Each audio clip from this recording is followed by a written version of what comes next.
ကျွန်တော်တို့ gym trainer တယောက်ဖြစ်ဖို့ပါပေါ့နော်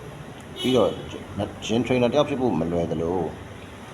gym trainer တယောက်ရဲ့စောင့်ထင်းရမယ့်စည်းကမ်းတွေလည်းရှိတယ်ပေါ့နော်အဲ့ဒီမှာကိုစီလာဆော့တဲ့ဒီတင်နန်းသူတင်နန်းသားတွေလည်းအဆင်ပြေအောင်နေဖို့ကအရေးကြီးတာပေါ့ဘယ်လိုအဆင်ပြေအောင်နေမလဲသူတို့နဲ့တွားပြီးတော့မဆိုင်နဲ့မလိုလားအပ်တဲ့အငင်းပွားမှုမျိုးတွေလည်းမဖြစ်ရဘူးသူတို့တွေtraining နဲ့သူတို့ injury ဝင်သွားအောင်လည်းတွားပြီးတော့လုပ်လို့မရဘူးကိုယ်တိုင်လည်း injury ဝင်လို့မရဘူးပေါ့နော် over training တွေလည်းဖြစ်ဖို့မလိုဘူး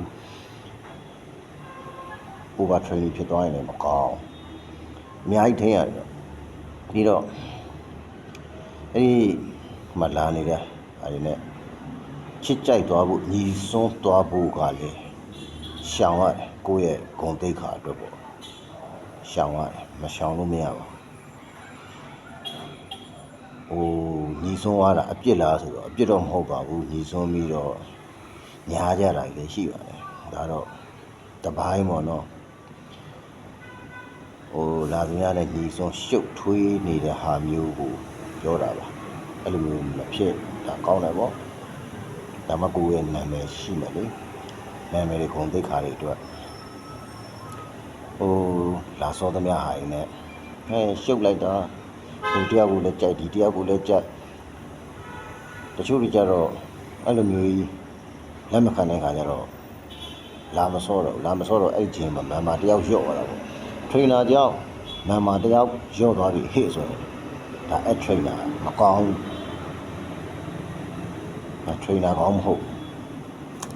အဲ့တော့ထရိနာကောင်းတယောက်ဖြစ်ဖို့အတွက်ကရှောင်ရမယ်ကိုယ့်ရဲ့ဂုဏ်သိက္ခာအတွက်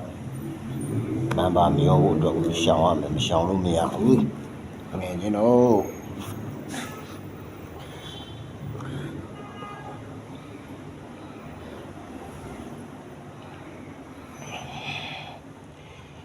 အဲ့ဒါတွေကကိုယ်တိုင်ထားမယ်စီးပါကိုစီးထားမယ်စီးမထားလို့မရဘူးအဲ့ဒါလေးတွေကိုယ်တိုင်လည်းကျင့်သုံးတယ်ကျန်တဲ့ trainer တွေလည်းကျင့်သုံးစေချင်တယ်ပေါ့ဒါကြီးကဥပဒေထုတ်ထားတာမဟုတ်ပါဘူးဥပဒေမှမရှိတာမှန်တယ်ဥပဒေမရှိဘူးကိုယ်တိုင် trainer ကောင်းတစ်ယောက်ဖြစ်ဖို့အတွက်ကိုဥပဒေထုတ်လိုက်တာပါ okay